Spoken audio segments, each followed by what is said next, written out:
I promise I will eventually talk about the other 7 movies in this franchise. I'm just happy to live in a world where there are 8 of them to enjoy now. So Mission Impossible Final Reckoning is the last, maybe, Mission Impossible movie in the series and serves as a goodbye, maybe, to the franchise. And you know what? It didn't hold back. Mission Impossible is without a doubt one of my favorite franchises of all time. So when I was younger, my dad showed me the first couple of movies and I thought they were all right. I didn't think they were amazing. And then I watched 4 with him in the theater and I was like, no, I think these are awesome. Ever since then, I've enjoyed all these movies. I constantly rewatch them over and over. I'm always doing Mission Impossible movie marathons. And here we are with Mission Impossible, The Final Reckoning.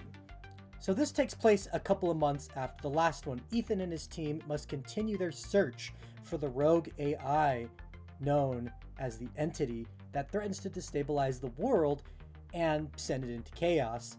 I'll briefly say that for me, 5 Rogue Nation and 6 Fallout kind of served as an ending to the franchise on its own. At least that's what I thought of it. When I heard that they were making Dead Reckoning, I was a little worried.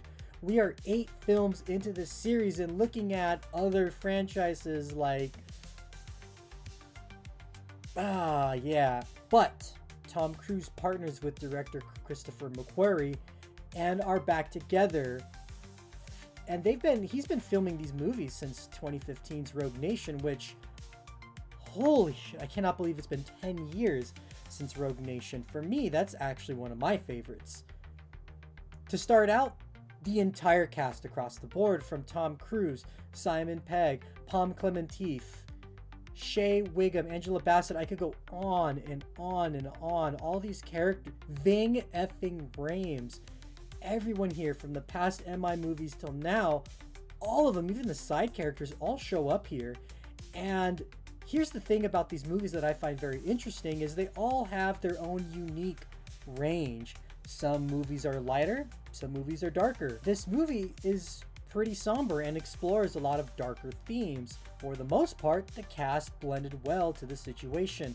I really felt their emotions go up and down, sideways, as the story moved on. To sum it up, I would say their performance really matched the tone for this movie. Which is where we can get into our first kind of negative and my first issue with the movie. Gabriel, played by Isai Morales, I feel like his energy here, even in the first one, does not match at all. In a fairly grittier take on a Mission Impossible movie, he's very cartoony. He's almost borderline petting his cat, spinning around in the chair, twirling his mustache.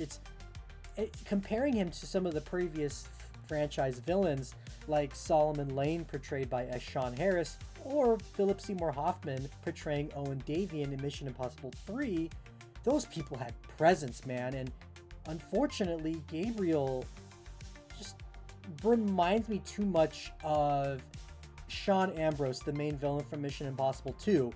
Very cartoony, very silly, but see, at the very least, in John Woo's MI2, the more cheesiness lends itself better to that kind of villain. I will say, however, that the film has pretty good secondary antagonists, which come from Henry Czerny's Kittredge from Mission Impossible 1 and the AI entity itself. And I really enjoyed this almost race against time thriller aspect in which they're racing against time, something that's not entirely human, and there's multiple other parties involved. I think that's pretty cool, and that's a new direction for the franchise. In this, again, franchise, it's 8 of these movies, there's 8 of these things, and they're still thinking up some pretty cool stuff. And the stakes here couldn't be any higher. Yes, there have been movies about stopping disasters caused by terrorists or rogue agents or something of the sorts, but here again, it felt so grounded and it felt so disheartening at times. Like, honestly, I didn't know what the outcome would be, who would die and who wouldn't die. Here's the thing is, this does take a more serious turn, and in saying that, compared to some of the previous entries, there isn't as much action here this time around. There's a lot of downtime. but I will say for the most part, it's used pretty efficiently. Here's the thing. This is a long movie with a lot to say. For the first hour, it's just honestly a lot of catching up. And they try and wrap it in with this main story so it doesn't feel like we are looking at just an hour of previously on Mission Impossible, but it just ends up feeling that way, and there's just a lot of times where things are said multiple times. It gets very repetitive. But here's the thing. Walking out of the movie, I understand why. I feel like there's a part of me that thinks that when they maybe test audience this movie, that they were a little confused as to maybe what was going on. There was a little bit, maybe there was a little bit of confusion, and they kind of wanted that to kind of recap everything. So again, I understand why that's here. It's for the audiences who maybe didn't put in Mission Impossible 7, refreshing their memory before watching this one. And again, I feel like there's a lot of times where the movie kind of pauses to tell us stuff we already know, or chooses to replace stuff we already know. And it doesn't happen often, but it happens enough to where I took notice. However, for a 2-hour and 40-minute movie, it kept me entertained, which was honestly really nice. I should say, however, that when the action scenes do go down, because yes, there is still some really good action in here, they're pretty. It's obviously very good. Across the board, all of the Mission Impossible movies have always been known for having phenomenal action scenes. Here, it's no different. All the stunt work is top-notch. Yes, I know, a movie with Tom Cruise has good stunts. What? No way. But you know what? I gotta shout out to the supporting cast as well. Specifically, Pom Klementieff's assassin-turned-hero named Paris, and Greg Tarzan Davis's character, Theo, also put in the work. And you know what? I'm really happy that Pom Klementieff's next big role outside of Mantis from Guardians of the Galaxy isn't here, because she fits right in. There's a really good sequence involving a massive amount of time underwater where the timing needs to be perfect. There's a really cool car chase in here through the caves. Again, all the action when it does happen, thumbs up, thumbs up. And I will say the use of humor, again, even though it's a very somber toned movie, there is some lightheartedness spread throughout the movie, and it's used very sparingly. And I appreciate the movie for kind of taking a step back, but for relieving us with some laughs. Shout out to Ving Rhames for being in this franchise for 30 years, man.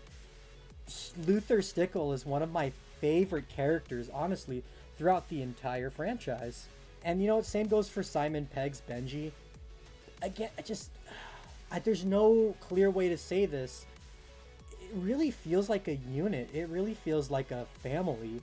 And it's, again, this franchise is 35 years old at this point, and I'm happy to have stuck with it, guys. This is really an amazing time at the movie. Despite all of the flaws it has, I still feel like this is a movie you need to watch in the theater. What about you guys?